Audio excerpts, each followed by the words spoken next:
Bonjour à toutes et à tous sur Au large biblique, le podcast qui explore la Bible. Et nous revoilà avec le jeune Tobias et son guide Azarias frappant à la porte de Raguel. Tout se passera-t-il comme l'ange l'a prédit, c'est-à-dire premièrement demander la jeune fille en mariage, puis aller chercher la fortune à Raguès et enfin pour retourner à Ninive. En réalité, il ne faudra non pas 4 versets mais 4 chapitres pour raconter chacun de ces événements. Rien ne sera simple, même avec un ange aux côtés du jeune héros.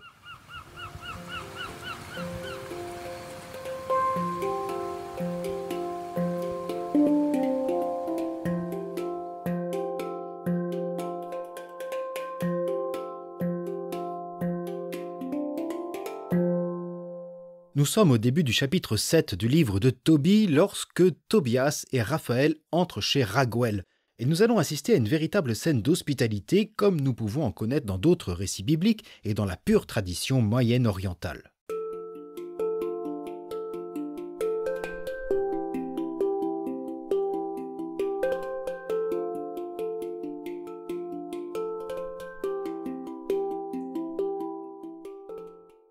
L'ange conduisit Tobias à la maison de Raguel. Ils le trouvèrent assis devant la porte de la cour et ils le saluèrent les premiers. Il leur dit « Je vous salue bien, frères, vous êtes les bienvenus. » Et il les fit entrer dans sa maison. Il dit à sa femme Edna « Comme ce jeune homme ressemble fort à mon frère Tobie. » Edna les interrogea et leur dit « D'où êtes-vous, frères ?» Ils lui dirent « De chez les fils de Nephtali déportés à Ninive. » Elle leur dit « Connaissez-vous notre frère Tobie ?» Ils lui dirent « Oui, nous le connaissons. » Elle leur dit « Comment va-t-il » Ils lui dirent « Il va bien, il est toujours en vie. » Et Tobias ajouta « C'est mon père. » Raguel se leva d'un bond, l'embrassa tendrement et se mit à pleurer. Puis il parla et lui dit « Sois béni mon enfant, tu as un père excellent. Quel grand malheur qu'un homme si juste qui faisait tant d'aumônes soit devenu aveugle. » Et se jetant au cou de son frère Tobias, il se remit à pleurer. Sa femme Edna pleura de même sur Tobie et leur fille Sarah se mit à pleurer elle aussi.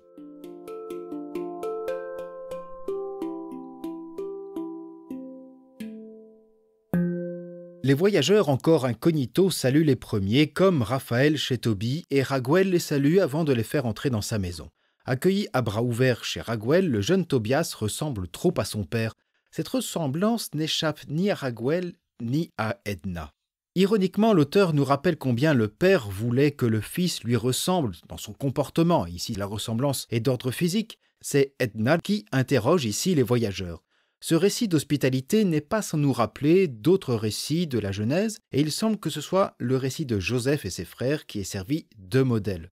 Au chapitre 43 du livre de la Genèse, on peut lire ainsi « Joseph demanda à ses frères comment ils allaient, puis il leur dit « Comment va votre vieux père dont vous m'avez parlé? Est-il encore en vie ?»« Ton serviteur, notre père, va bien, répondirent-ils. Il est encore en vie. » Ils s'inclinèrent et se prosternèrent. Notre récit d'hospitalité se transforme donc lui aussi en récit de retrouvailles, embrassades, pleurs affectent les personnages. La famille que l'exil avait séparée semble reconstituée, le drame de Tobie est évoqué et ajoute encore aux pleurs avant de passer au repas.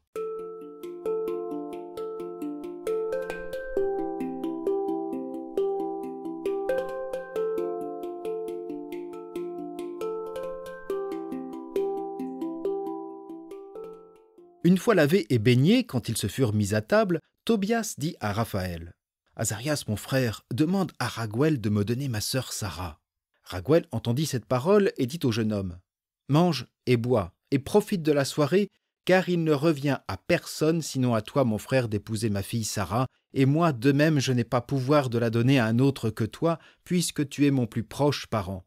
Cependant, mon enfant, je vais te dire toute la vérité.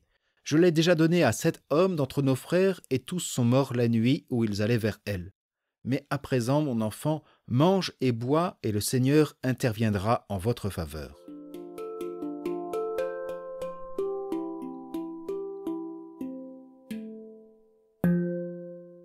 Dans un premier temps, Tobias demande à Azarias de jouer les intermédiaires. Il faudra faire une demande officielle en bonne et due forme. Mais très vite, les choses vont changer comme nous le verrons. Ici, la demande n'a pas été prononcée, les oreilles de Raguel ont perçu Tobias demander à Azarias d'intervenir, mais Raguel n'attend pas et sa réponse est très ambiguë. Dans un premier temps, il ne semble pas s'y opposer. C'est lui son plus proche parent, il n'a pas à refuser sa fille au jeune homme. Légalement, Tobias est en droit de demander sa fille en mariage. Mais Raguel souhaite aussi mettre en garde le jeune homme. Le mariage est légalement possible, mais il y a comme un léger problème et Raguel confirme ce qui n'était aux oreilles du jeune homme qu'une rumeur. Il fait ainsi part à Tobias de la mort des 7 premiers prétendants, mais d'une manière très concise, sans même faire mention du démon. « Je l'ai déjà donné à cet homme d'entre nos frères, et tous sont morts la nuit où ils allaient vers elle. » Je me demande si dans ce procédé, l'auteur n'ajoute pas à la dramatisation, car Raguel n'explique pas la cause de la mort des 7 fiancés. C'est toujours difficile de résoudre un problème sans en connaître l'origine. Et c'est là qu'est l'ambiguïté, car cet « oubli » entre guillemets signifie qu'il ne tient pas à faire passer sa fille pour une personne démoniaque, c'est-à-dire une personne victime d'un démon. Et en même temps, ne pas faire référence à cette cause extérieure revient à accentuer la possible culpabilité ou complicité de Sarah. Tous sont morts la nuit même où ils allaient vers elle. Alors, qu'adviendra-t-il du 8e, c'est-à-dire Tobias ?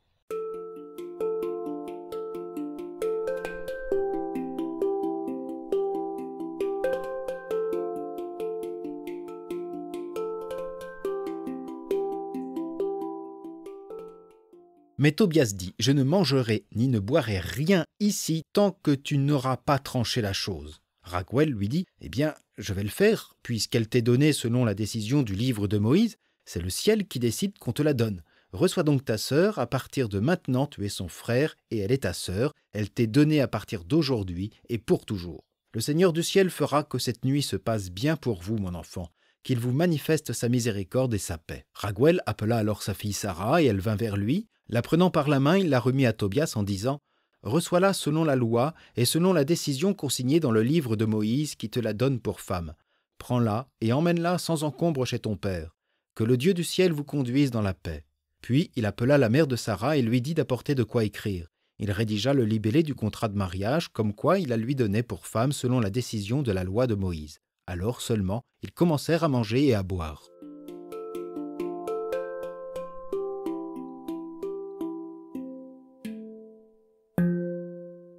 C'est ici un tournant dans le récit.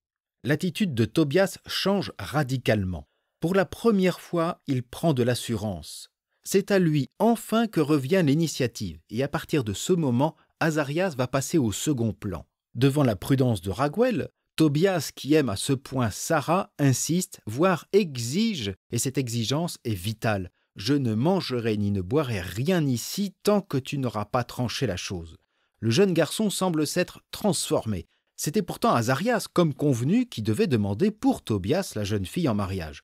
Cela nous a été répété maintes fois auparavant et entendu dans l'épisode précédent. Azarias dit « Je vais dès ce soir parler de la jeune fille à son père pour que nous te l'obtenions comme fiancée. » Et un peu plus loin, nous allons dès ce soir parler de la jeune fille et la demander pour toi en mariage. Et déjà, au début de ce chapitre 7, où Tobias dit « Azarias, mon frère, demande à Raguel de me donner ma sœur Sarah. » Pourtant, après la réponse de Raguel, c'est Tobias qui conduit le reste de la scène. De même, selon les plans d'Azarias, le mariage devait se dérouler après la visite de Ragès. « Écoute-moi, frère, disait Azarias, je vais de ce soir parler la jeune fille à son père pour que nous l'obtenions comme fiancée, et quand nous reviendrons de Ragès, nous ferons ses noces. » Mais Tobias semble en avoir décidé autrement, comme s'il y avait désormais une urgence, comme si surtout il décidait pour lui-même et par lui-même. Tobias dit « Je ne mangerai ni ne boirai rien ici tant que tu n'auras pas tranché la chose. » L'enfant du départ, le petit enfant, a grandi et le texte grec joue avec ces mots. Tobias est désigné tout au long du chapitre 6 au cours du voyage comme un enfant païdon et même comme un petit enfant en grec païdarion. Mais après cette intervention, plus jamais Tobias ne sera qualifié de païdarion. Il sera le fils, l'enfant de Tobie, mais jamais plus le petit enfant. Bref, c'est en adulte que Tobias intervient désormais, un jeune adulte bien décidé. Devant cette insistance, Raguel offre immédiatement sa fille en mariage.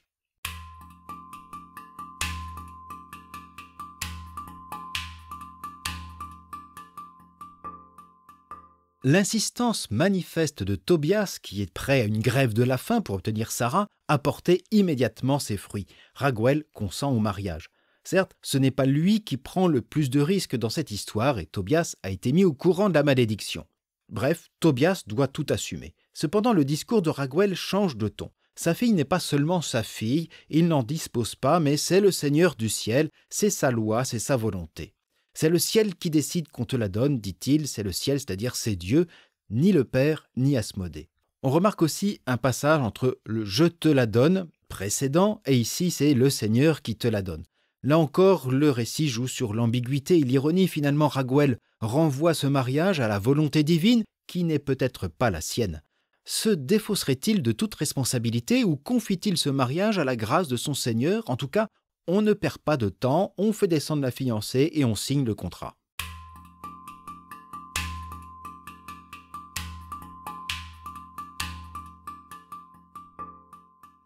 Le récit semble suivre un véritable cérémoniel du mariage. Raguel rappelle la loi, le livre de Moïse, la validité du mariage, puis il scelle l'alliance entre les époux, reçois donc ta sœur, elle t'est donnée, et le rite se poursuit par une bénédiction, que le Dieu du ciel vous conduise dans la paix. Enfin, le mariage est consigné par écrit avant de commencer le repas, qui devient non plus un repas d'hospitalité, mais un repas de noces. Tout est bien, qui finit bien, enfin, pas tout à fait. Car deux questions restent en suspens.